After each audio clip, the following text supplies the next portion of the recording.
Онлайнаар ажлын байр хэрхэн ангуучлах вэ? CV гэж юу болох? Facebook, Twitter-ээ хэрхэн өөрт ашигтай байдлаар хэрэглэж болох вэ? Үүнд мэргэжлийн зөвлөгөө өгөх зорилгоор Ажилтай Монгол нэвтрүүлгийн зүгээс мэргэжил эзэмшихээр яг одоо сургалтандаа сууж байгаа оролцогч 8 залууга BizNetwork сайтын байранд урахаар шийдсэн юм а. Америк нэгдсэн улсад менежерийг ажилд авахдаа өнөөдөр ажил олгогч байгууллагын 79% нь тухайн ажилтныхаа тухай мэдээллийг интернетээс хайлт хийж үтсэн байдаг юм байна. Энэ нь тухайн ажил гориглогчийн тухай мэдээллийг интернетээс, өөрөөр хэлбэл олон нийтийн сайтаас үзэх нь түүний найз нөхөд, хүрээлэл, мөн сонирхлыг нь мэдэх бүрэн боломжтой гэж үздэгээс тэр юм байна. Үүний нэгэн адил манай ажил олгогчид ч мөн зөвхөн өөрийнх нь бүгэлсэн анкетаар бус нэмэлт мэдээллийг интернетээр хайхыг илүүд үзэх хандлага бий болжээ. BizNetwork сайтын гүйцэтгэх захирал жавхлантай одоо оролцогч 8 залууга уулзуулж байна. За оролцогчдороо дамжуулаад нийт телевиз үзэж байгаа өнөөдөр ажилд орох ер нь хамгийн анх ажилд орох байгаа залуучууд гэлтгүй нийт иргэд маань ямар асуудалд анхаарах шаардлагатай байдгийг энгийн сайхан зөвлөгөөг эндээс бүгдээ авцгаах байхаа гэж найдаж байна. Тэгэхэд ямар сэдвэр оролцогчд маань эхлээд мэдээлэл орохыг хичээл. За эхний байдлаар бол мэдээж бол ажилд орох жоо хонд нэгдүгээрт бол өөрийгөө тодорхойлсон хамгийн эхний алхам бол CV байдаг. За CV-г ер нь ямар байдлаар яаж бичдэг юм бэ?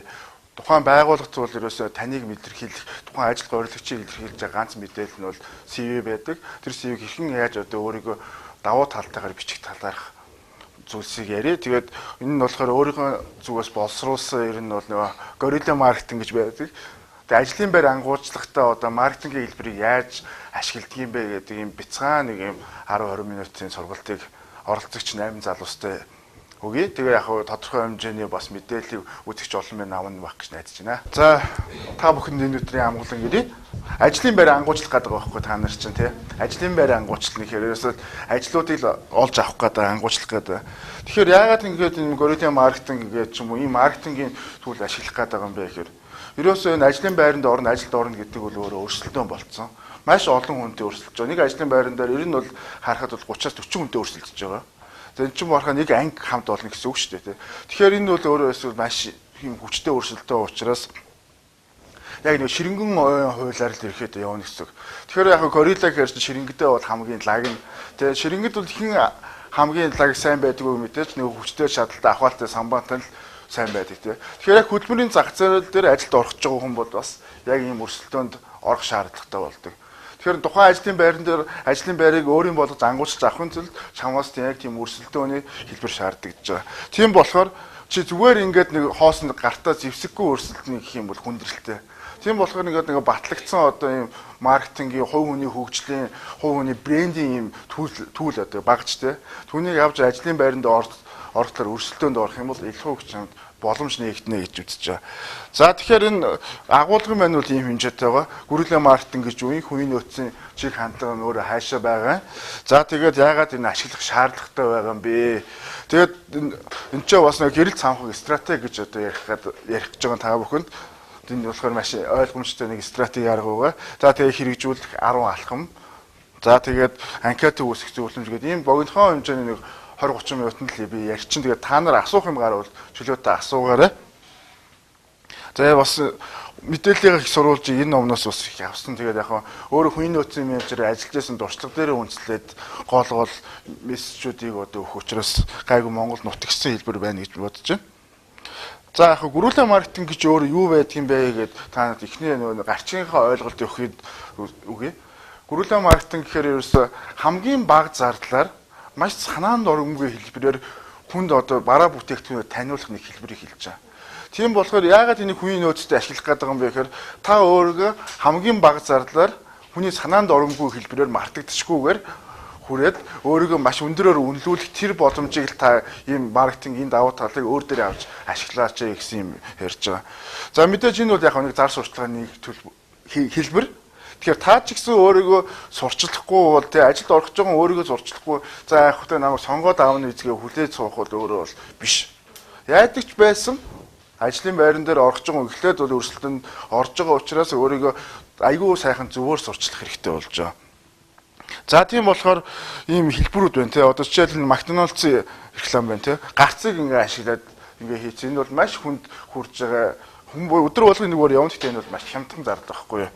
За цагных байна жишээлбэл та яг ийм байдлаар санамсаргүй байдлаар ажил олгогчдод өөрийгөө зөвөөр таниулах гэдэг ийм хэлбэр явагдаж байгаа.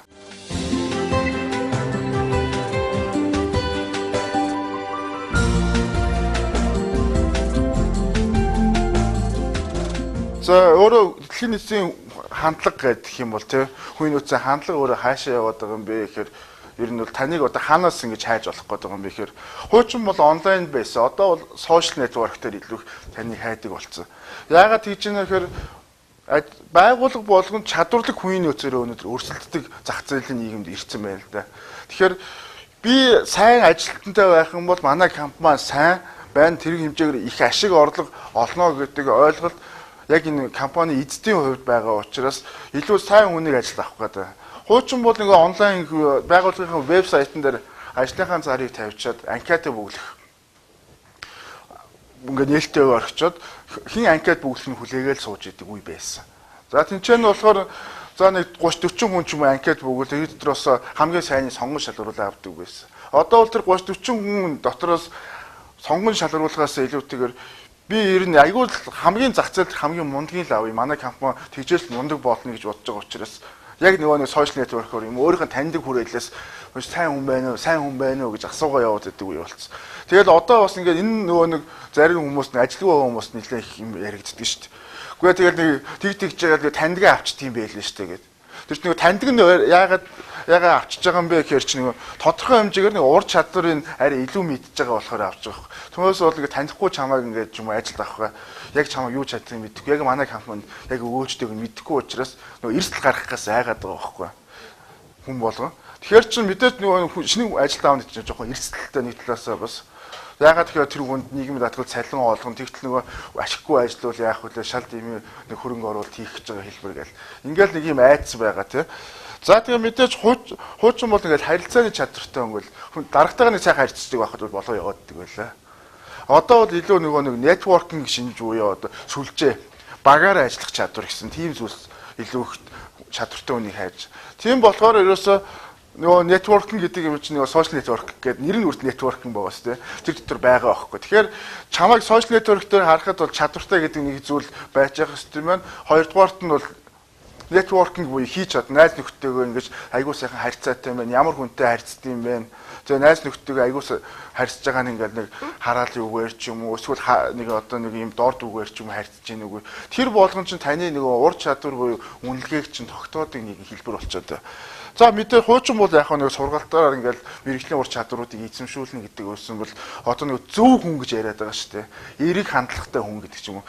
Нөгөө хувь хүний хөгжил гэдэг зүйлсээр илүү анхаарал тавьдаг бас. Тэгэхээр ч нөгөө нэг танихгүй үнэ таньдаг үнэ аваад байгаа за яг хандлагын зөв юм дээр зайлах нэг юм мэдэхгүй дөө. Гэхдээ яг сурчин үз гэдэг яг тийм үзүүлэлтээр хүнийг ажилд аваад. Тэр нь өөрөө нөгөө ажилгүй байгаа хүмүүст намайг ажилд авахгүй байна гэдэг нэг комплейн гомдол гаргаад байгаа нэг шалтгаан боловч бодит байдал дээр нөгөө хүн бас бизнес хийж байгаа учраас ашиг болгож байгаа. Та тэр байгууллагт нь орж хамт бизнес эрхэлснээрээ та тэндээс ашиг хүч цалин аавна нөгөө хүн бас нөгөө байгууллагын борлуулалтыг нэмэгдүүлж ашиг авах гэж ийм хэлбэр байгаа тийм. За тэгээ ур чадвар шалгахын урд нь бол ингээд нэг тест тавиад өгчдөг тийм. За энэ чинь 30 минут дотор хариулаарай гэдэг. Нөгөөд нь 30 минут хариулаад хамгийн сайн нь бол байдаг байсан л одоо ихээ байлцсан тийм. Англи хэлтэй юугаар CV дээр нь бичээнгүүт англи хэлтэйгээр тавьчихсан байгаа бол нөгөө нэг Facebook-ээр ч юм уу Twitter-ээр ч юм уу ороо харчдаг байгаа. Тэгвэл нөгөө нэг лаг англи хэлтэй гэсэн хүн чинь сошиал нэтворк дээр 1 жилийн хугацаанд 1-2 жилийн хугацаанд англиэр хүн амьтыг бичлэлцэндээ дор хийж тий. Тэр бичлэлцэн хэлбэр нь зүг буруу бичиж гинөө гээл тий. Тэрийг хараад нөгөө энэ хүн англи хэлтэй үний юм байна, худлаа юм байна гэж. Түүнээс бол заавалчгүй одоо нэг хүний нэг айхтар шалгалт аваа тэгээд их шаардлага өөрөө цаг хугацаа өөр болцсон.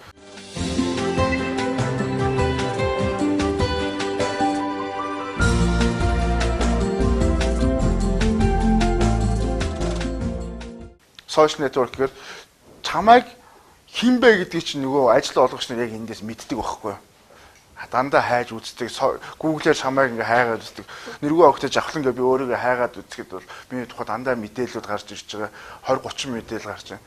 Магадгүй намайг би нэг хүнд ажилд орохгүй нэг газар анкет бүгэлдсэн байгаа тохиол миний тухай дэлгэрэнгүй мэдээллийг та Google-ээс хайгаад үзээрэй гэдэг ч юм уу тавьчих болж байгаа. Тэгээ Google дээрээс өөрөө хайлтаа өгч урд өмнө хийж үзчихэд дандаа нөгөө нэг ажил олгогчдод эерэг мэдээлэл өгөх үстэй. чамайг ажилд авах болохгүй мэдээл гарч ийн үгүй юу? Тим зүйлсээ шалгаж явах хэрэгтэй. За зарим хүмүүс ингээд дийлэх нь мэйл хаягаар юм хаагаа үзэхээр гуталцаар нь фүүс зарна гэдэг мэдээл. За дийлэх нь байдаг. За тэгэл янз бүрийн нэг охин найрчсэн ч юм уу тэр мэдээлэл нь байдаг те. Тэр мэдээлэл эдгээр чинь ерөөсө дандаа нэг сөрөг мэдээлэл болохгүй. За тэгэл өөр найс нөхдөдөө шоуж байгаа зөвхөн Facebook TV юугаар нь тарцсан ч юм уу те. Тэгээ CV-н дээр олонготлаг тохируулж хэрэгэлдэг мэдрээгээ те. Нөгөөх нь тохируулж хэрэглээгүй зурагч байгаа ч юм уу. Тэр зүйлсүүдэд урьдчилж айгүй бэлдсэн мэдсэн байх. Ер нь өөрийгөө та нэг ажилд орохоос өмнө эхлээ өөрийнх нь зүгээс мэдээллүүдээ хаанаас мэдээлэл гарч ирэх болох вэ гэдэг мэдсэн байх шаардлагатай тий. Хуучин бол ер нь бол чамайг хамгийн сайн мэд хоёр хүний утасны дугаарыг нэртэй бичгээл тавьчихдаг. Нөгөө хүн нь уцтал энэ хүн хэрэг хүн бай гэнэ гот гайгүй ууштай сайн ууштай л гэж хэлж нөгөөт. Одоо бол ерөөсө тэгээд ах шаардлагагүй болсон. Интернет бол ерөөсө чиний бүх мэдээллийг агуулж байгаа архив байгаа. Тийм зүйл байгаа. За ер нь ажил олгогч нарын зүгээс ер нь ямар чадвар хайгаад байгаа юм бэ гэдэг. За энэ бол яг хөө дийлэх чадвар л да. Түүнээс бол тэгээд одоо мэрэгжлийн бүх чадварууд хэрэгтэй нэгдүгээр мэдээж бол одоо маркетингийн менежер бол маркетингийн чадвар, захиргааны инженер захиргааны чадвар бол биш байх ёстой. Ерөнхий ямар 5 чадварыг хамгийн түрүүнд хайгаад байгаа юм бэ гэхээр ийм 5 чадвар байгаа. Энэ ерөөсөө манлайлах чадвар, харилцааны чадвар, шийдвэр гаргах чадвар, санаачлагтай байдал, тэгээд соёл зохицох гэдэг ийм 5 чадвар байна. За яагаад ийм зүйлсийг байгаад байгаа юм бэхээр байгууллага болгон өөр юм гэсэн соёлтой, албан болгон албан бус соёлтой. Тэр соёлд ороод манай байгууллага соёлд одоо өөрөө зохицоод за цаашаага тэгээд санаачлахтайгаар ямарваа нэгэн асуудал шийдвэр гаргаад тэгээд тэр шийдвэрээ бусдад ойлгуулад тэрийн асуудлаа хэрэгжүүлэхин төлөө манлайж ажиллах тийм хүнийг л ажилд авах гэдэг. Хэрвээ та тийм биш бол та одооноос өөрийгөө яг тийм байдлаар хөгжүүлэх хэрэгтэй. Хэрвээ тийм байгаа бол та яг ийм чадвартай гэдгийг нотолт CV-гээ бүгэлж явах хэрэгтэй. Ер нь бол ингээд дийлэх хайдаг ийм 5 чадвараас аль нэг нь та өөртөө байгаа юу гэдэг ихлэ дүгнээд үзэх тийм шаардлага байгаа. За тэгээд яагаад ингээд гөрүүлээ энэ ч ингээд ашиглаад байгаа юм бэ гэхээр ер нь бол гөрүүлээ маркетинг илүү тодорхой баг үнэтэй гэсэн зүйл ярьжсэн тий. За ширэнгөө хуулиарч гэж ярьжсэн. Хуучин бол би хэнийг би хэнийг мэдэх вэ гэж таних вэ гэдэг зүйл байдаг. Ус намайг одоо сургуульд өгсөж байгаа үед таньдаг ах ихчээ гуугаал те ажилд оруулаад өгөөч гээл. Би ажлын туршлагагүйгээ бүгд авахгүй байж та угаасаа те. Бид нар ч гэсэн тийм үе байсан. Одоо бол хэн чамайг мэдэх вэ гэдэг зүйл рүү орцсон байхгүй. Би ажилд ингээ CV-гээ бүгэлж явах тэрөөс намайг таньдаг хүн л намайг ажилд аваад байгаа байхгүй. Надтай нэг тодорхой хэмжээний миний одоо зам төлөв хийж чадах зүйлсийг мэддэг хүн л намайг ажилд авах гэсэн ш. Огт мэдэхгүй хүн ажилд авах байлчихэд. Тийм болохоор чи нэгдүгээр тул зэрэг ажил олгогч нарт өөр юу чаддгийг танигдах нь хамгийн чухал байна. Тэгэхээр одоо түрүүний хэлсэнчлэг гөрөлөө шиг тэр өрсөлдөөн дунд чи ялахын тулд яг өөрийгөө тэр ажил олгож ийсэн чадвараараа танигдах ёстой. Түүнээс бол би өөрийнх нь таньдаг хүнийг хайгаад гуугаад ажилд орох нь одоо бол цаг үе нь л өөрчлөгдсөн. За тэгээд чи бусдад танигдах ямар аргуудыг одоо ашиглах болох юм бэ гэдэг талаар зөвлөгөө өгөх гэж байна. За энэ нь болохоор нөгөө гэрэл самхаг модель буюу энэ зүйл байгаа. Тэгэхээр чи яг нөгөө гэрэл самхаг бол ингээд төөрсөн хүнийг гэрэлтүүлдэг тийм юм зүйл ч тэ усан зай онгоц тэ харж байгаа. Ажил олгогч нар бол яг тэр нөгөө нэг маш олон 30 40 хүн яг чиний өрсөлдөх зүүнээр хараа төөрсөн хүн байгаа байхгүй. Аль нь илүү сайн юм бэ гэдгийг мэдэхгүй нөгөө төөрсөн байгаа. Тийм болохоор чи яг тэр дотор энэ гэрэл самхаг шиг гэрэлтээд миний чадвар илүү сайн шүү гэдгийг өөрөө харуулах хэрэгтэй. Тийм тулд эхлээд яах вэ гэхээр үндэс нь бол мэдээж чиний давуу тал. Хүн болгонд нэг давуу тал байгаа. Гэтэ тэр давуу талыг яаж илэрхийлэх вэ? Гэдэг нь л хамгийн чухал. Мэдээж давуу талаа нэг юм уу хоёр үгээр тодорхойлж чадаад чамайг хүнтэй ажил олгогчтой чи эхлээд танилцтаа нэрээ хэлхээс өмнө би тийм давуу талтай хүн гэдэг. Тэр өөрийнх нь давуу талыг өөрчлөлт тэр хүнд эхлээд хэлж яах нь өөрөө тухайн хүний хайж байгаа хүнд нь илүү нөгөө хоногшжүүлдэг тийм зүйл байгаа тий. За мэдээж гэрэл гэх юм бол чи тэрийг нөгөө давуу талаа илэрхийлэх гой үгнүүд тий. Ер нь ингээд сүүлийн үед ингээд хараад байгаа өстой ерхийлж илбэг дөрч гисэн нүүхүү үлдэхүү өдргээл гой нэг үгээр PR-ийн үгнүүд ашиглаж байна те. Яг тэрүүнтэй адилхан чи өөрийнх нь давуу талыг бас яг л тийм үгээр илэрхийлж явах хэрэгтэй. Та юу хийж чадах вэ гэж асуувал би юм гагж чадна гэж хэлэх үү те. Би маш гизүү тим гагнаасаар юм гагнж чадна гэж хэлвэл илүү хүнд энэ илүү сайн юм байна. Би зүгээр гагнуурчингаас энэ хүнийг ажилд авах юм байна л гэж хүн сэтгэл төрнөхөөс биш адилхан тэр хүнтэй адилхан би ч тийм гагнж чадна гэж хэлэх нь бол өөрөө буруу болцсон. За тэгээд үзүүлэх гэдэг нь бол тэр нөгөө тухайн хүнтэйгээ холбогдох нэг арга байгаа. Цаашаа дэлгэрүүлж ярина. За тэгээд гигэ буюу цацраг нь өөрийн хүсч буй карьераа чи өөрөө тодорхойлцсон байх хэрэгтэй. Тэр тийшээгээ хүрэхин төлөө явах нь тийм зүйл байгаа. Яг ингэж л гэрэлтэх хэрэгтэй. Тэгээ яаж гэрэлтэх вэ гэдгийг цаашаа нэг юм 10 алхмаар та нарт тайлбарлаж өгье.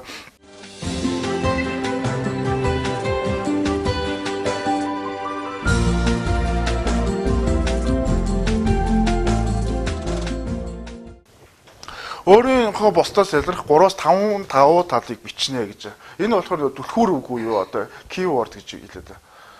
Тэгэхээр чиний өөрийгөө тодорхойлох нэг үг та нар боддоо 1 секунд үгүй. За таны одоо босдоос ялрах давуу тал чи юу вэ? Хүнтэй зөв харьцаж чадна гэж үздэг. Хүний арга ивийг олно. Яг нөгөө өөрийнхөө ажилд та яг ямар ажилд орох гэж байгаа юм те. Тэр ажилтайгаа холбоотой өөрийнхөө ур чадварыг одоо яг өөрийнх нь давуу тал гэж бодсон юу холбож хэлэх юм илүү үр дүнтэй. За хүнтэй би зөв харьцаж чадна гэж болж байна те. Тэгээ би бол энэ ч бол таныг бол харилцааны одоо ажилтнаар ч юм уу те үйлчлэгийн ажилтнаар авах талаас хамгийн түрүүнд бодогдож байна те.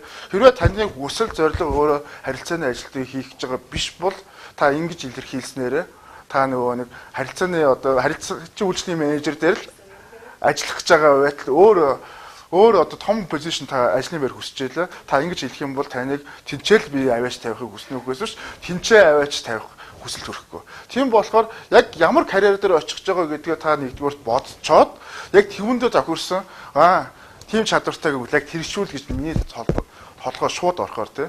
Тэгэхээр чинь эхлээд нөгөө байгууллага судалсан байх хэрэгтэй анкет бүгэлдэхдээ. Тэгэхээр ч анкет бүгэлдэхдээ тухайн байгууллагт нь яг ямар ажлын байр байгаа. Тэр ажлын байранд нь яг тийм одоо миний орё гэсэн ажлын байр нь яг тийм ур чадвартай хүнийг л ажилд авах юм байна гэдгийг өөрөө ихлэ мэдчихэд тодорхойлчаад тэгээд тэнцэнэ CV-гээ бичвэл илүү үр дүнтэй.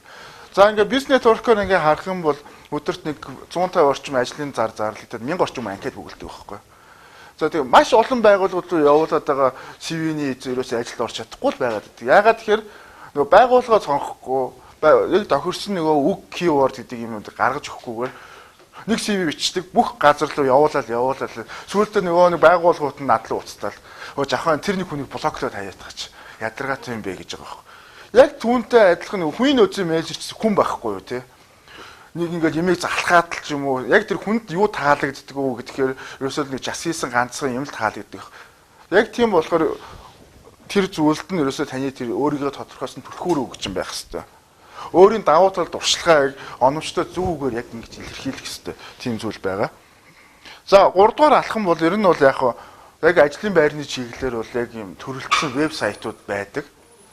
За энэ ч нь болохоор нөө LinkedIn гэдэг ийм гадны сайт байгаа. Одоо Монголд гэх юм бол Business Network гэдэг ийм сайт байгаа. Энэ хоёр дээр бол аль болох та бүртгүүлсэн байх ёстой. Тэгээ өөрийгөө тэр профайл гэж ярьдаг энийг бол нөгөө өөрийнхөө намд мэдээллийг оруулдаг. Энэ ч болохоор өөрийнхөө тэр брэнд болох гэсэн нөгөө давуу тал гэсэн нөгөө үгнүүдэд оруулж одоо нөгөө нэг танилцуулга оруулж явах хэрэгтэй байдаг. Ингэснээр яг ямар үр дүнтэй вэ гэхээр Google-ээр таныг хайхад тухайн ур чадвараар нь хайхад таны мэдээлэл хамгийн түрүүнд гарч ирж байгаа. Энэ өөрөө нөгөө хайлтын систем ч өөрөө ухаалаг болцсон. Ухаалаг систем та өөрөө ухаалаг байхгүй бол таныг дандаа сөргөөр харуулна. Тэгэхээр танилцуулга ур чадваруудын мэдээллүүдээ энэ чинь оруулж явах хэрэгтэй. Тэгэхээр дараалтаа угац. За тэгээд 4 дугаар алхам байна юу вэ гэхээр хайлтын системд өөрийгөө бүртгүүлэхийн төлөө одоо Google, мэйл зээл бүх юм оруул нэрийн ууц үсэж юм. Магадгүй сайн дизайнер хүн бол ажилд орно гэж анкет бүгэлэхөөсөө илүү интернет дээр хит хитэн гой дизайн хийгээл өөрийнхөө нэр усттай нэрийн ууц хийгээл тавьчих. Тэгэл хайлтаар нөгөө хүн гараал байна. Тэнгүүд нөө дизайнер хайх гал юм хайж байгаа зөндөө олон бизнесийн байгууллагууд нэг газар хийгээл өлтөө юм хийхгүй хинээр юм хийлэхгүй гэж интернетээр хараад дуурайх гал тэ нөгөө копидох гол явж байгаа л тэ. Тэгтэл аягүй бол нөгөө бат гэдэг аягүй гоо дизайнтай нэрийн ууц гараад ирсэн. Тийм байх юм бол шууд дизайнер гэл тэ. Надтай холбогдох шүү тэр уцаар холбогдно гэж тавьсан байгаа. Шууд бат руу холбогдох байхгүй нөгөө. нөгөө хүн копи хийчихсэн хүн ч гэсэн болоод энэ мэрэгжлийн хүнээр нь өөрөө нь янзын гоё юм хийлгэж чий гэдэг. Яг ийм сэтгэлд хөрөхөөсөр бүх юм байх хэвээр. Энэ нь болохоор нөгөө search engine optimization буюу хайлтын системийн өөрийгөө өртүүлэх нөгөө арга байхгүй. Тэгэхээр нөгөө түлхүүрүүгээр өөрийнхөө давуу талыг түлхүүрүүгээр үүсгэсэн. Хоёрдугаарт нь тэр юугаараа мэдээлэл одоо мэрэгжлийн сайтууд дээр бүртгүүлсэн. Гуравдугаарт нь бол хайлтын систем нэг өртөж ийм нэг 3 хэлбэр байгаа.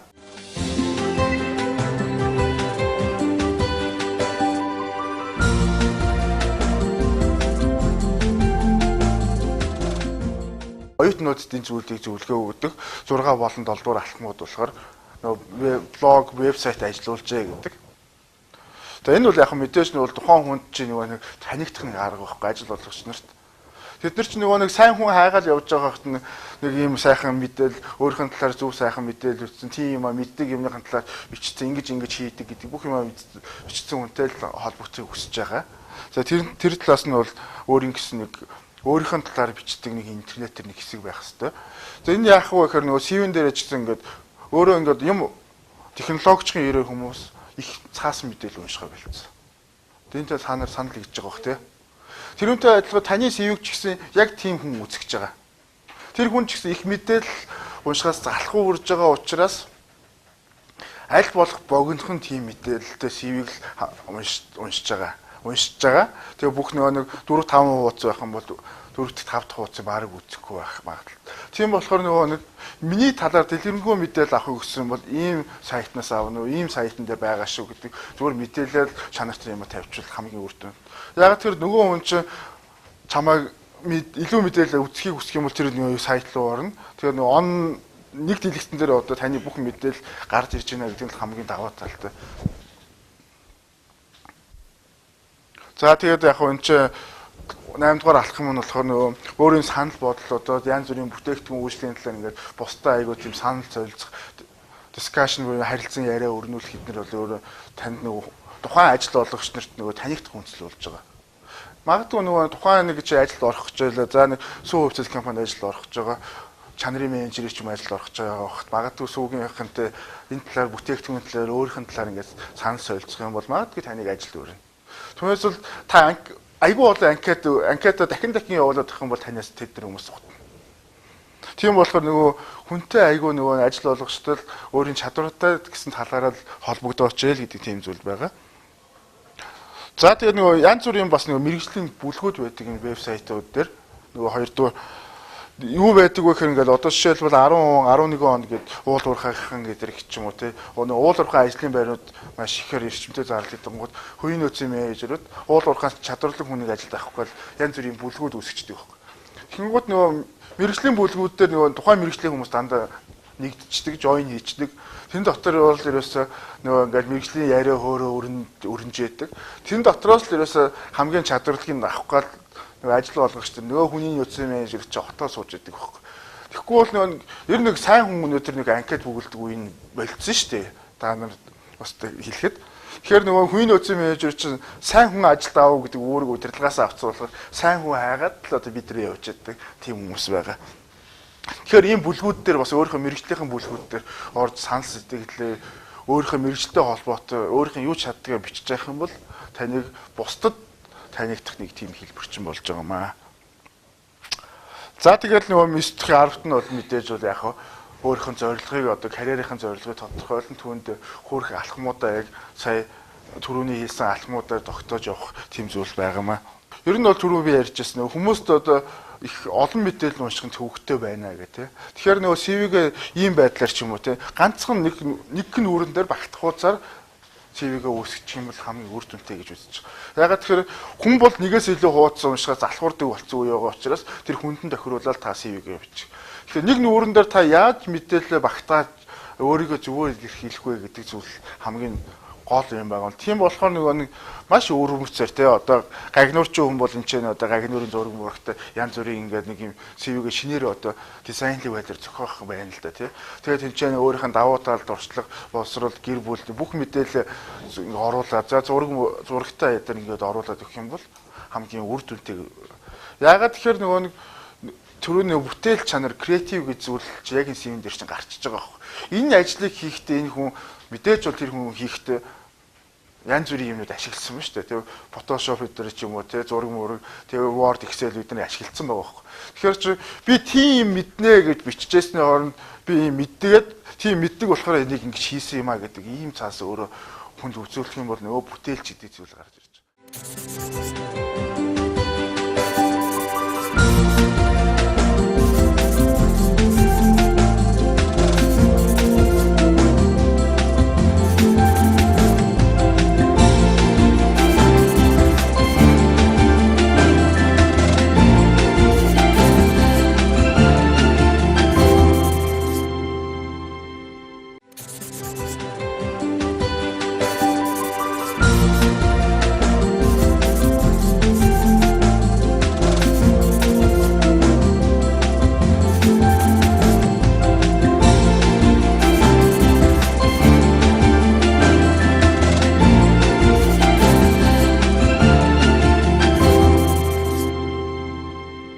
Ажилд орох жоохон хүнд нэгдүгээрт бол өөрийгөө тодорхойлсон хамгийн ихний алхам бол CV байдаг. За яг хөтэ намайг сонгоод аавны үзгээ хүлээж суух бол өөрөө бол биш. Ерхийлж илбэг дөрч гисэн нүүхүү үлдэхүү өдргээл гой гой нэг үгээр PR-ийн үгнүүд ашиглаж байна те. Яг тэрүүнтэй адилхан чи өөрийнх нь давуу талыг бас яг л тийм үгээр илэрхийлж явах хэрэгтэй. Ингээ бизнес нэтворкээр ингээ харах юм бол өдөрт нэг 150 орчим ажлын зар зарлалтай 1000 орчим анкет бүгэлдэг байхгүй. Ажил олгогч нар бол яг тэр нөгөө нэг маш олон 30 40 хүн яг чиний өөрчлөлтөг юм хараад хөөрцөн юм байгаа байхгүй. Тийм болохоор чи яг тэр дотор гэрэл цамхан шиг гэрэлтээд миний чадвар илүү сайн шүү гэдгийг өөрөө харуулах.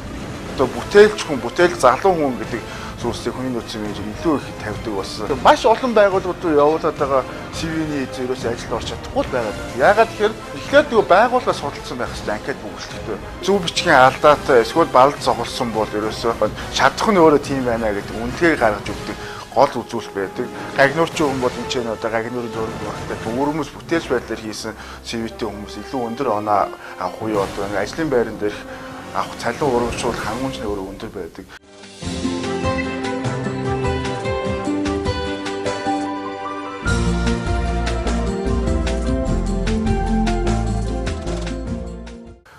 Саяхан би нэг Апогийн хүүс захиралтай ярьж хахад би гараар бүгсэн анкеттай хүмүүсийг ажилд авах шууд татгал гэдэг шаардлага тавьсан гэж хэлж байсан. Яагаад гэсэн чинь тийм хүн ажилд авчихгууд нөгөө хүн компьютер дээр ажиллаж чадахгүй байна.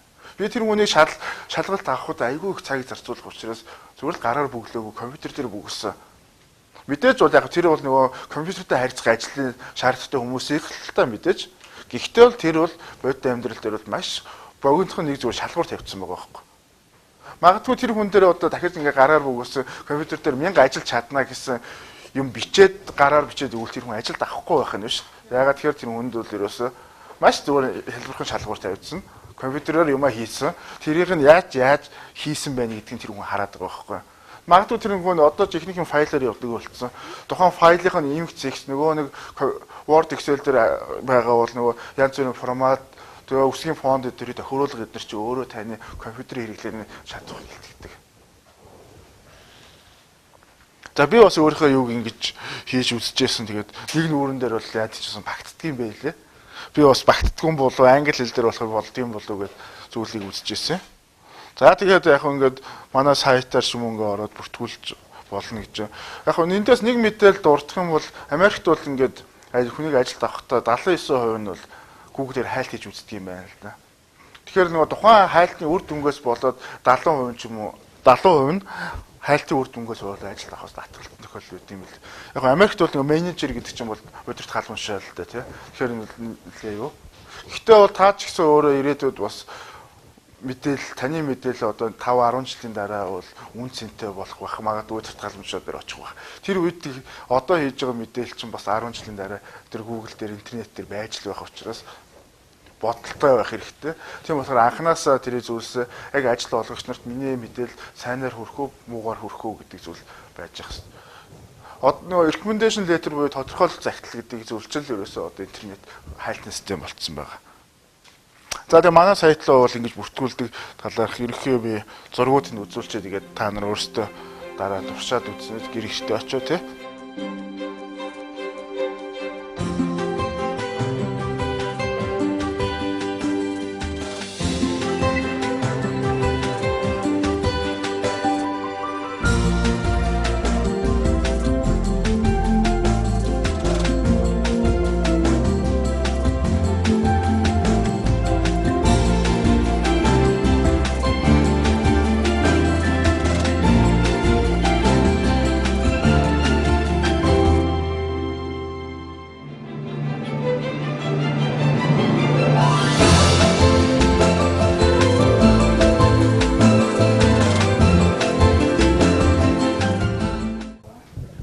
ажлагчдын сайтд одоо хандаж бүртгүүлж байна гэсэн үг үстэй. За нэгдүгээрт бол ажил хайгч нар байгаа. Хоёрдугаарт ажил олгогч нар байгаа. Манай яг сайтын хувьд гэх юм бол 2000 орчим ажил олгогч нартай гэрээтэй ажилладаг тийм байгаа. Гуравдугаарт бол ерөөсөө карьераа өсөн нэмэгдүүлэх зорилготой өс дэвших сонирхолтой эсвэл өөр ажлын байр сонирхож байгаа юм хүмүүс. Тийм гурван зорилготой хүмүүс манай сайтанд ордог. Нөгөө Apple-ийн юу гэдэг штэ. Алимыг хаанаас хадсан лого гэдэг. Хүн өөрийгөө одоо Apple-ийн бүтээгдэхүүн чи юу штэ. iPhone 5 хэрэглэхэд гоё үзэмжтэй ингээл бүх талаас нь зур ганцхан илэрхийлэл нь алим байдаг. Тэрнтэй л адилхан өөрийгөө илэрхийлэх юм чухал үгсийн нэг лого юм байна тий. Тийм болохоор ерөөсөө чи яг тэр логогоо зохиохдоо өөрийн давуу талаа яаж хийх вэ? Тэр тодорхойлсон үгчийн таны насан туршид хэрэглэнэ. Түүнээс бол нэг магадгүй одоо гагнуурчин байж байгаа маргааш нь усчин болохгүй хүн тий. Тэрүүнтэй адилхан ерөөсөө тийм болохоор тэр үгээ та насан туршдаа хэрэглэх хоолоо олж идэх өөрийнхөө үгийг өөрийнхөө брендийг үүсгэхдээ ерөөсөө тийм үгээл нэг удаа сайн бодоод олчих юм бол насан туршид л таны хоолоо олох тэр брэнд ч үүсчихнэ л гэсэн үг. Та өөрөө нөгөө нэг хүний нөөцийн менежер хүн юм байна тий. Тийм хүний нөөцийн менежерээр ажиллаж байсан. Одоо бол яг хүний нөөцийн менежерээр ажиллахгүй байгаа ч гэсэн хүний нөөцийн салбарт бизнес эрхэлж байгаа. Урд нь ингээ ажлын зүүндээ тийм юунд орж исэн л та. Ажилд ороод нөгөө ярилцлаганд орж исэн. Тэгээд яаж хүмүүс нөгөө нэг өөрөө нэг сайн илэрхийлж чадахгүй түрүүн таны ярьсан шүү дээ. Нөгөө нэг брэнд үг гэдэг байгаа шүү дээ. Энэ брэнд үг маань ер нь яг ямар үг гэвэл ер нь зүгээр би яг сая зөндөө таныг ярьж бодлоо яг ямар үг хэлвэл зүгээр юм болоо гэдэг ингэ бодоод байлаа. Тэр хүний үгтэй надад аюу тийм аюу тусч ийсэн. Тэр үг нэг ажилд амарсан нэгдэжсэн ч гэдэг юм. Энэ үг бол ерөөсөө ажилд орохдоо ч биш. Ажилд орчоод за хүнтэй бас танилцж хавдарч ажиллах болдог. Тэр үед ч гэсэн хэрэгжилж байдаг үг байдаг. Магадгүй бол ингээд за жишээлбэл караоке ажилладаг хүн бол би караоке ажилладаг ч үг гэж хэлэх юм бол караоке гэж бодвол Монголд одоо 1000 орчим караоке ч байдаг мэдэхгүй. Тэрний аль нэг нь болоод мартагдаад өнгөрөндөө хүнд. Тэрүүнтэй адилхан та 6 цингэл хүсэж явах надтай холбогдоорой гэдэг чинь яг ийм үгээр хэлдэг. Жишээлбэл караокенийхэн бол цэцгэлд хүрэхээр давтагдчихгүй өгдөг. За магадгүй бүр зарим хүмүүс бүр ингээд ёж өгөөч хэлдэг. Өөрөөр ганц үгээр тодорхойлдог гэвэл зэвүүн гэдэг чинь намайг зэвүүн зоолох гэдэг. Энэ өөрөө нөгөө хүнд өөрөө хоногшуулж үлдэх нэг л арга байна. Түгээс бол мэдээж ганц үгээр бол хүнийг бол тодорхойлоод бүх үнэлгээ гаргах чинь гэж байхгүй шүү дээ. Тэгэхээр нэгдүгээрт бол нөгөө хүнд бол чи чамаа хэн мэдэх вэ гэхээр чинь чи гэдэг юм байгаа шүү. Тэгэх юм болохоор чи эхлээд яатч байсан гоё үг болж чадахгүй бол эсвэл бүр сөрөг үг болох тий. Тэгээ жишээлбэл яг энэ зүйл дээр ярилцлагын зүйл ярьсан болохоор хэлэхэд бол нөгөө ярилцлаганд орж байгаа хүмүүсийн гол гаргадаг алдаа бол юу гэдэг вэ гэхээр байгууллагаа судлахгүй ирдэг байхгүй. Тухайн байгууллага та анкет бөглөө ярилцлаганд дуудагдсан бол тухайн байгууллагын тэр бүх зүйлийг судалсан байх хэрэгтэй. Тухайн байгууллагын захирал нь ямар хүн байдгийг, ямар темпераменттэй хүн байдгийг наацах нь тий гэдгийг судалсан. За тэгэнгүүт яг хамгийн тэр тодорхойлох зүйл чинь бол нөгөө ер нь бол зүгээр энэ бол зүгээр харал аргалтай. Тухайн байгууллагын захиралд хаалгадах бол ажилд орох хамгийн нэгдүгээр шалгуур шүү дээ. Тийм болохоор темпераментд тохируулж одоо тэр үгийн сонголтуудаа хийчихвэл зүгээр байдаг. Магадгүй тухайн байгууллагын захирал нь ч юм уу хүний нөөцийн удирдлагын аягүй тийм зарчимч хүн байх юм бол аягүй тийм зарчимч юмнууд ярих хэрэгтэй байдаг. За тэгэхгүйгээр эсвэл одоо маш ингээд юм чөлөөтэй энгийн хүн байдаг шүү дээ тий. Тэр хүн дээр очиод аягүй ингээд костюм бижиг хүмүүсчээл ингээд зогсоол тий. Сайн байна уу? Ингээд ах юм бол нөгөө нь таалагддаг байх. Тийм болохоор яг нөгөө нэг байгууллагын хүн ер нь яг өөртөө ижил темпераменттэй хүнтэй ер нь бол хамгийн түрүүд нийцтэйгээр хурдан нөгөө найз нөхөрлөх ажил болдог тий. Монголчууд гэсэн ярьдаг чинь дугуйгаа олд найзлна гэж ярьдаг тий.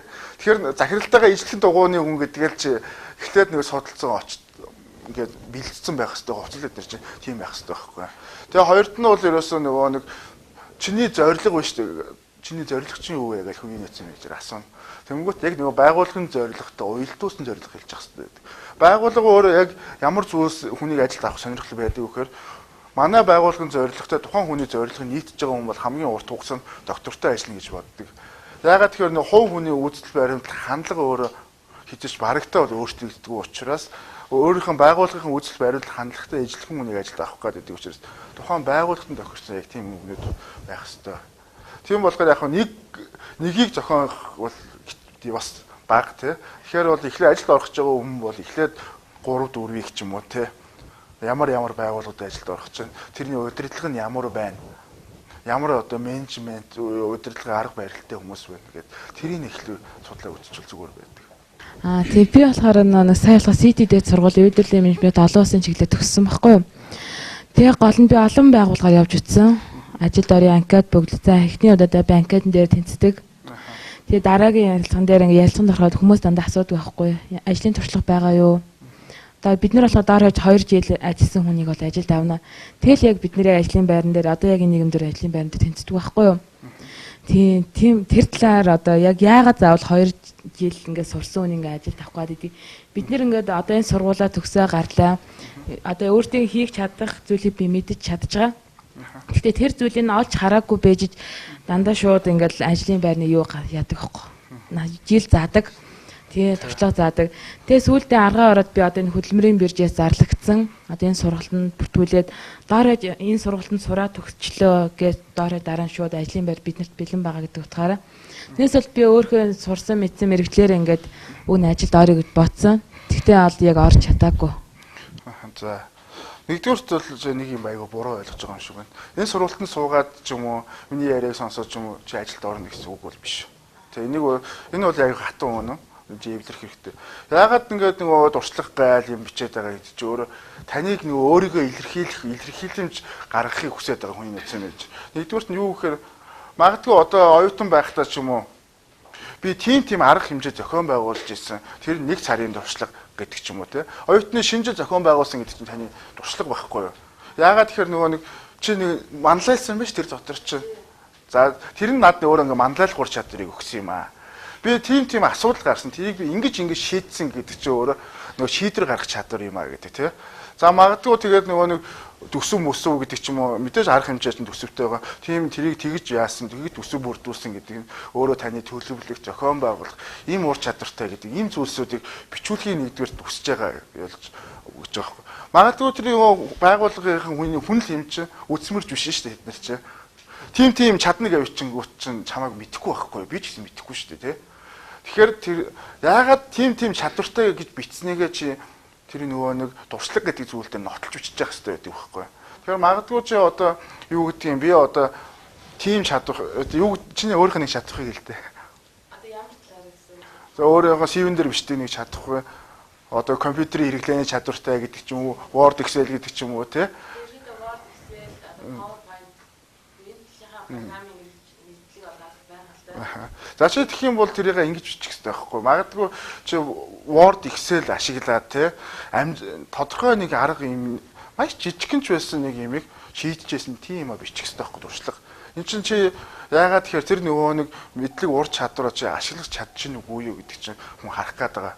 Түүнээс бол ингээд дуршлагтай юугаар 50 гуут нь дуршлаггүйгээр бичих юм бол тэгэл өөрөө өнгөрчихөж байгаа байхгүй. Өрсөлдөөн дунд чинь өрсөлдөөн байгаа. Чи тэн дотор өрсөлдөөн дундar магадгүй нэг хүн тэгээ бичсэн чи тэгээ бичээгүй хоосон байх юм бол тэгээ чи ялгчихж байгаа байхгүй. Тэгэхээр чи тэр нөгөө нэг тэнд нэг юм нүд байгаа тэнд ажлын байрны дуршлаг гэдэг. Тэр дуршлагын тэр нүдийг хоосон орхиж байна гэдэг чинь чи хин нэг хүн боломж олгоод байгаа байхгүй. Тэгэхээр магадгүй би бүр заримдаа тоглоом хийгээл магадгүй шинэ жил хамаатан садныхаа ургийн баярыг зохион байгуулж ирсэн гэж би яа тийм бичээ. Тэр чи өөрөө нөгөө ажил байхгүй. Жижигэн ч гэсэн ажил те. Магадгүй дараа нөгөө хүний нөөцийн менежертэйгээ ороод ярилцсан дунд айгүй гоё. Тэр гоё хэлж явах хэрэгтэй байхгүй. Би айгүй гоё юм зохион байгуулж чадсан. Би ийм арга хэмжээ зохион байгуулж байсан. Би энэ байгууллагт ороод би хамт олонны уур амьсгалыг байгууллагын нэг зорилгын төлөө би чиглүүлж чадна. Яагаад тэгэхээр би ийм арга хэмжээ зохион байгуулж ирсэн. Тэндээс би ийм зүйлийг сурж ирсэн. Тэгснээрээ миний энэ ур чадварууд яг одоо ингэж баталгаатай яг миний өөрийн болж чадсан юм аа гэж. Яг ийм байдлаар нөгөө ярилцлаган дээр ордог. Ерөөдөө ингэж болохоо би сая ингэж бодлоо л дээ. Одоо нэг CV байгаа штэ. Одоо ингээ ажлын байрнаас ингээд одоо тавигдсан ингээ шаардлага штэ. Одоо би ингээд дөнгөж сургуулаа төгсөж чадахгүй байлаа гэж бодъё те. Тэрний CV-н дээр би чаддаг гэж биччихье. Одоо яг ингээд чаддаг гэж бичлээ гэхэд одоо яг ингээд ажлын байранд гарахад яг тэр нэг нэгэнгүй шалгана гэж байхгүй л ах л да.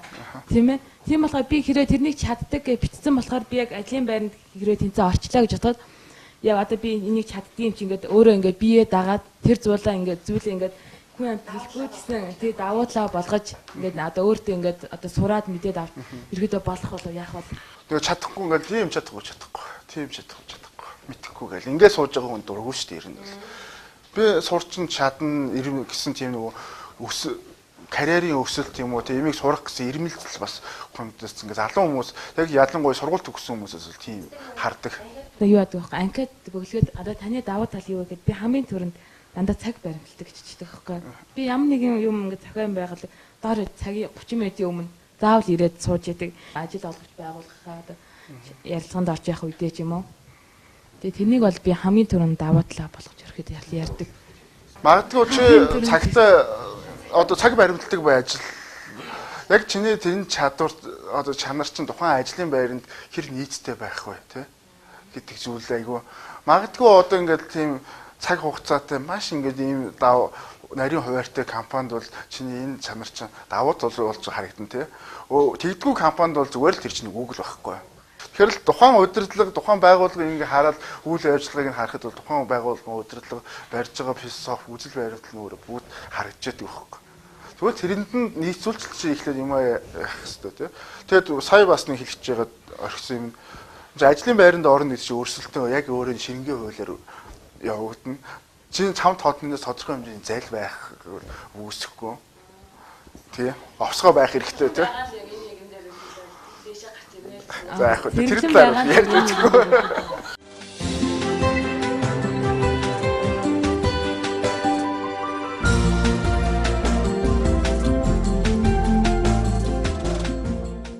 Ажлын байранд орох гэхээр л тийм ярьчаад байдаг. Тэгээ ажилгүй байгаад байдаг.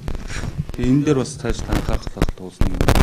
Тэгээ эндээс харж байгаа бизнес work болохоор ч одоо Монголын мэдээллийн өндөр бол аль хэзээ байр суурь болсон тий.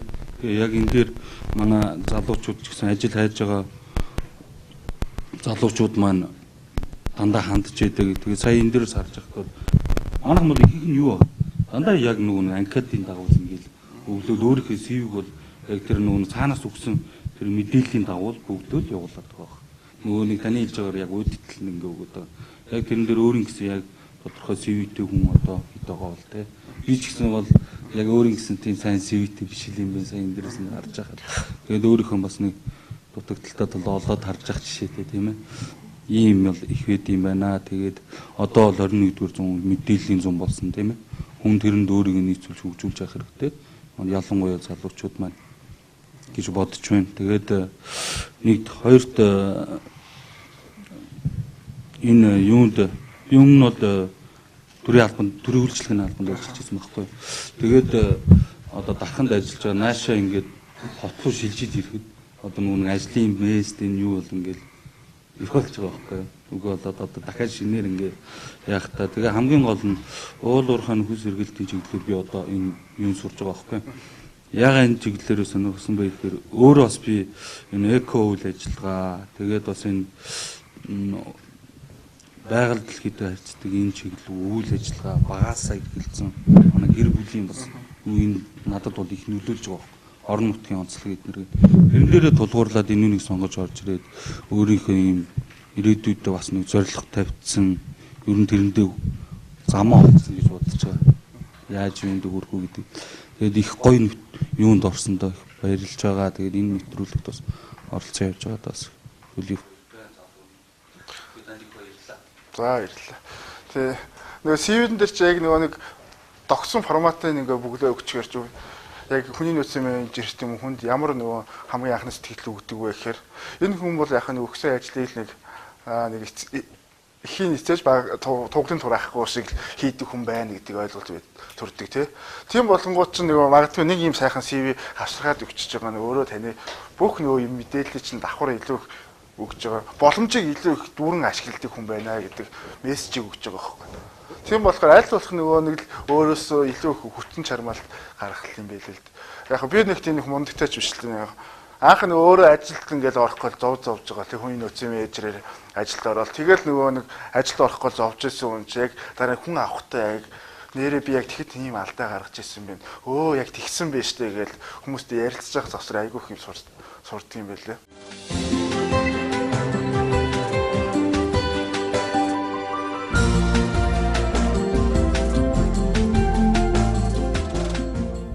Анкетыг бүгдүүлж авчаал эргээд яри, эргээд холбогдъё гэсэн хариулт л өгч байгаа байхгүй.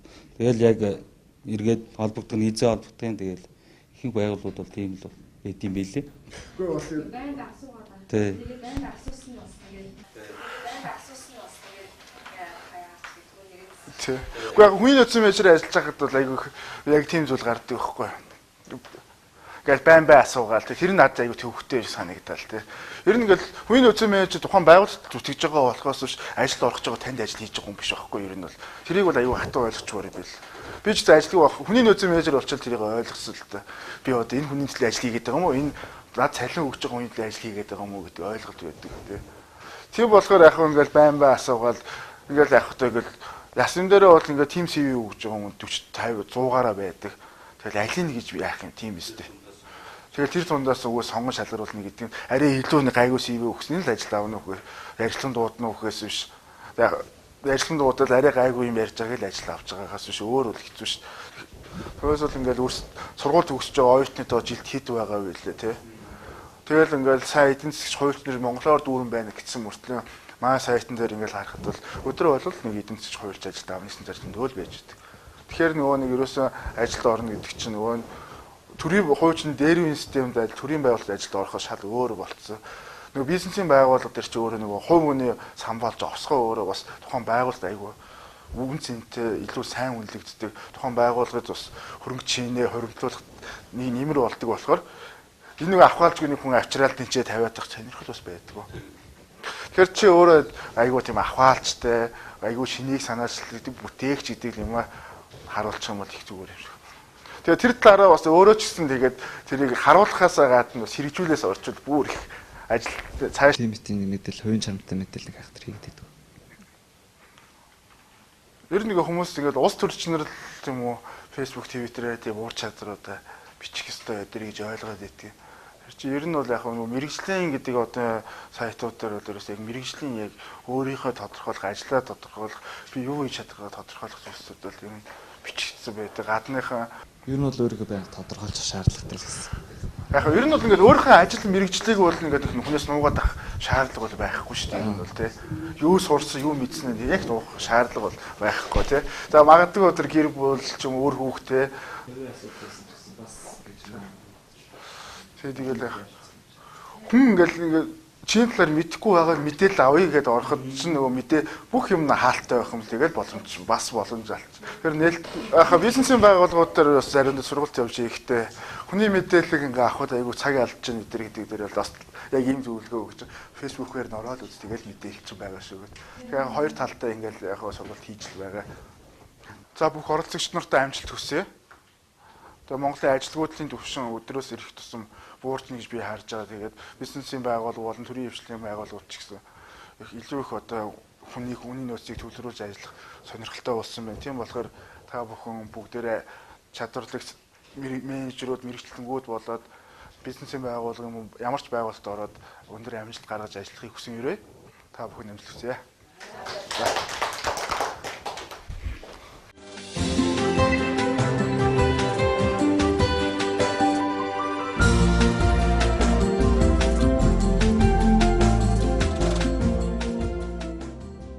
Онлайнаар ажлын байр хэрхэн ангуулчлах вэ? CV гэж юу болох, Facebook, Twitter-ээр хэрхэн өөрт ашигтай байдлаар хэрэглэж болох тухай. MSC телевизийн Ажилтай Монгол нэвтрүүлгийн зүгээс Business Network сайттай хамтарсан сургалт оролцогч залуust маань олон сайхан мэдээлэл өгсөн үр дүнтэй сургалт болсон байгаасай гэдэгт найдаж байна. Ажилд орохоор тэмүүлж яваа 8 оролцогч маань эндээс чухам юу ойлгож авсныг сонирхноо. Одоо тэр гэрэл цамхаг чи одоо манай компани байлаа гэхээр гэрэл цамхын гэрэлтэн тусахын тулд тэр одоо 40 хүүхдүүд дундаас те өөрийгөө нээж харуулахаа зөв талаараа сайн талаараа илэрхийлэхэл ойлгож авлаа. CV бичихтэй маш их дутагдaltaй ажил зүгээр нэгэн хэвийн байдлаар өөрийнхөө илүү давуу талыг өргөдөө бичдэг юм байна. Тусгаж авах зүйл маш их байсан. Хамгийн түрүүнд ер нь одоо ажил орж өөртөө адил өрсөлж байгаа хүмүүсээс л ер нь арай илүү байх юм бол ер нь ажилд орно гэсэн. интернет, фэйсбүүкт ер нь юу тавих вэ? Юу тавил хэрэгтэй, юу тавихгүй байвал хэрэгтэй гэдгийг мэдэж авлаа. Маш хэрэгтэй юм байна. Ийм нөгөө нэг ажиллага олгогч ийм компани байд гэж мэддэггүй байлаа. Одоо энэ талаар мэдээлэлтэй болж авлаа. Одоо 21-р зуунд мэдээллийн зүүн бид хүнд өөрсдөө зөвөр илэрхийлж тэ хамгийн гол нь залуу хүн ажилтаа хөдөлмөртэй байх хэрэгтэй. Ялангуяа өөрийнхөө тэр CV буюу тэр Facebook дээр одоо өөрийнхөө таниулах тэр чиглэлүүгээ мэдээлэлээ тавьж байгаасаа гэсэн тийм зүйл дээр маш их анхаарал төвлөрч авлаа. Тэгээд маш их баярлалаа гэж хэлмээр. Би бол өөрийгөө бол одоо ер нь вебсайтаар одоо өөрийгөө одоо сайн илэрхийлнэ, өөрийнхөө чадах одоо ур чадвараа сайн гаргаж өгнө гэж бодож байна. Тэгээ тэгснээр яагаад гэвэл хүнд танигдаад өөрийн гэсэн ажлын байраа олж чадах байхаа л гэж бодож байна. Өөрийнхөө чадамжийг сайн талдаа ингээд сэм дээр бол сайн гаргаж өгөх хэрэгтэй юм шүү дээ. Тэгээ энэ тал дээр би бол энийг бол мэдэхгүй явдаг гэсэн. Ажилтай Монголд цуврал нэвтрүүлэг 5 дахь дугаараа хүргэлээ. Энэ удаагийн дугаарыг анхааралтай үзсэн залуустай амжилт хүсээд ажилд орохдоо хамгийн түрүүнд чамайг илэрхийлэх CV-гээ бичихтэй бүү хайн хандараа гэж зөвлөе. Мөн цахим орчинг ухаалаг байдлаар өөрт хэрэгтэйгээр ашигладаг болцгоё гэж хэлье.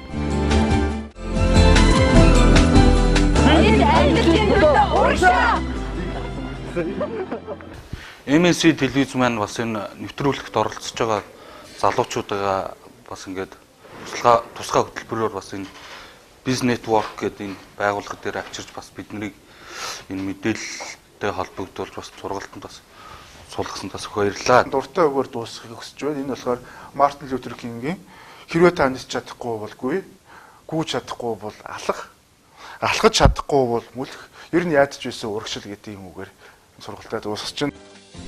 Дараагийн нэвтрүүлгээр оролцогч 8 залууга студид урьсан. Тэд өөр өөрийн сонгон суралцж байгаа мэргэжлийнхээ тухай ярилцаж мэдээлэлээ хуваалцах болно.